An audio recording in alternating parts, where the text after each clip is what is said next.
Hi everyone, Maria here, and welcome to season 1 of Gut Talks, WGUTT, a podcast focusing on business and tech for good, experience design, and gut feelings.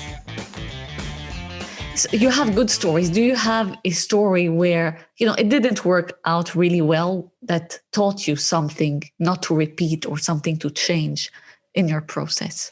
Every time, our process is still far away from being perfect, and every time we try to make it better and better, and of course, if you build a product, you tend to see the mistakes all the time, and that's nothing different for us. What makes me feel a bit better about it, and I will still try to answer your question, don't worry, I'm not trying to escape from that. What makes me feel better is when I have a look at other competitions, right? Because even though we are far away from being perfect, they are still further away. Most of them, I don't say, of course, all of them. And at least we have a transparent process for the competition that anyone can check out, and we don't hack things and anything like that. No one can buy in to win a category. So, but to answer your question, things that are not working well, one of the biggest challenge we have in the competition is called the shortlisting. Every year we try to come up with a solution that will not just kill everyone in the team, because we have to involve experts. It's also kind of a work of the same work as a jury would do.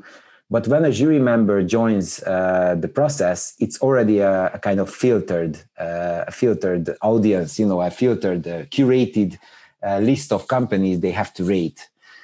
But shortlisting is really painful because there are thousands of companies you have to screen through. That's not the kind of job you want to give to an intern or a junior, because that person, even if he or she is smart, just without experience wouldn't be able to identify some diamonds, right?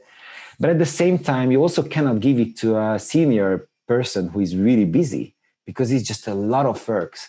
And eventually what happens is that during those weeks, we have to force people to do the job. And we have to also be involved into that deeply, sleepless nights. And that's just so crazy. And I of course, we continuously try to figure out the way to do it better, but we haven't managed to find the solution yet. And that's just one example. We have many, many things like that, of course. And but we don't wanna, give up quality. We don't wanna even like this. We of course also make mistakes many times. So sometimes we see companies becoming finalists that are not even fitting the category, right? And then we're like, how could that happen? And it happens. Yeah, it happens, right?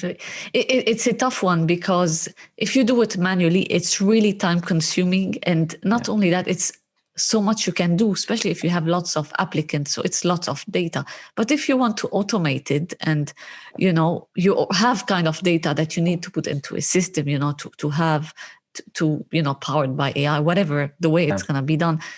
It's also risky because we're not there yet, maybe in terms of human aspect and all what you would miss out. So it's very tough. Fortunately, in a way, we are not yet there, but also, yeah. So there are many, many things that should be, like innovated and further developed. And we are continuously working on these things, but we are, just average human with 24 hours a day. And what we do is kind of crazy and impossible. So that's also coming back to this gut feeling, topic. And if I was not naive, I would have never studied anything like that. It's insane. It is out of mind. If someone was really analyzing the market, wouldn't do anything that I do, really. It is challenging, but I guess that's what keeps you going as well, right? Absolutely. I just can't leave unfinished things behind. I my personality can't handle that.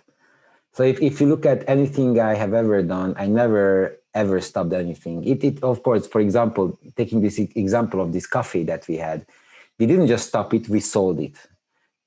That was the first exit in our life that didn't make us rich at all, of course, but we never leave things just unfinished behind us. And my personality just doesn't allow me to do that. Yeah, and also when you see the value you can bring, it makes you want to see more. When you see results, when you have stuff that are tangible at a human level, because it's all about humans in your case, and connecting them, and you see great things happen. I guess if you have a bad day, but a small little thing makes you smile, it's worth all the effort, I guess. Definitely. And I have another rule for myself, that it's okay if I feel that I just don't want to do anything anymore about everything I've been doing over the years at the end of the day, as long as, I feel motivated when I wake up. So that's the rule that I have, that if that day ever comes when I wake up in a way that I don't want to do this, that's going to be a problem. But so far it hasn't happened. Yeah. Thank God for that, I guess, yes. Because I think you're much needed into what you've been growing and doing over the years. And I'm not saying this year, but, we met 9 years ago, although we don't speak every day, but at least I know what you're doing, so we're connected. I want to go back a little bit to events, because I think that's an interesting one. How was this year's Global Startup Awards? Because you invited me as well. You tried new tools and, software, experimented. There are different people from all over the world. How was it? The fortunate or the lucky situation is that the whole process of the competition, I would say 90% of the process has always been happening online. When it's about nominations and applications and the selection process, those things have always been happening online. And only the physical events were the ones that were affected, of course, by the pandemic, and we had to rethink them. Well, the first thing is that at the end of 2019, if I remember correctly, 11th to the 14th of December 2019, we were just 350 kilometers away from Wuhan. That's where we had our global final, and we had like 60 people flying in from 3 different continents. So when this whole pandemic started, we even had the feeling that we might have contributed to that. But fortunately, most of the people tested, of course, themselves, and no one got affected from that trip. But the very first sign that was real was actually the regional final of South Europe Startup Awards, which should have happened at the end of February 2020 in Turin, in Italy. And I remember that literally, I think the event was planned to take place on a Wednesday, and it was Sunday, and I have my plane ticket for Monday. And on Sunday, I was watching the news, and it was all around that, hey, something really, really bad is happening in Italy, and then specifically in that region, and everything was canceled. And that was the first shock, that, okay, this thing is here. And I remember those days, even then, no one wanted to believe in Europe that this thing could affect them. Hungary is not far from Italy, if you look at the map, right? And I was in Italy, still am, and I wasn't believing it. I thought that's a matter of 2-3 days. Yeah. So, but I quickly realized that, okay, it's of course, I didn't know for how long or anything like that, but I felt that it's gonna change, or 2020. I didn't know that it was also gonna change 2021, but I immediately remember I talked to Kim, my co-founder, and also Ricardo, and I told them that, guys, we won't have physical events this year. And they both said, I'm crazy. It's not possible. It's just not possible. We already had sponsorship engagements, signed contracts and everything. And then I was like, okay, guys, just listen and keep your eyes open. And unfortunately, I was right. But I think we still realized that on time, like before others did. And that was an important fact, that we could start investigating into new stuff before others. And I will give you a very, very strange and funny example. I bought like an external camera to do video calls because I just felt that I needed one.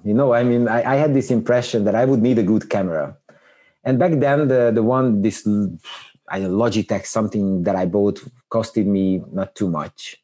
Like a month later, this product was not available anymore. And even if it was, they raised the price 15 times higher.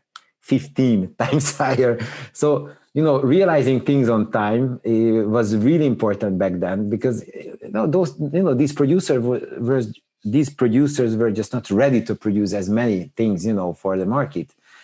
And also, you might remember that laptops were out of stock as well, and when everyone had to move to home office, and so it was quite crazy. And also, it was exactly the same situation about the different services. So we really managed to make some deals on time before it was literally impossible to get good deals. And I think that also contributed. And eventually, we used the combination of Virbal and ImpromptMe for our events, which of course will never give the same experience as going to a conference, at least for another 5-10 years for sure. But it was still much better than just having a so-called conference on Zoom.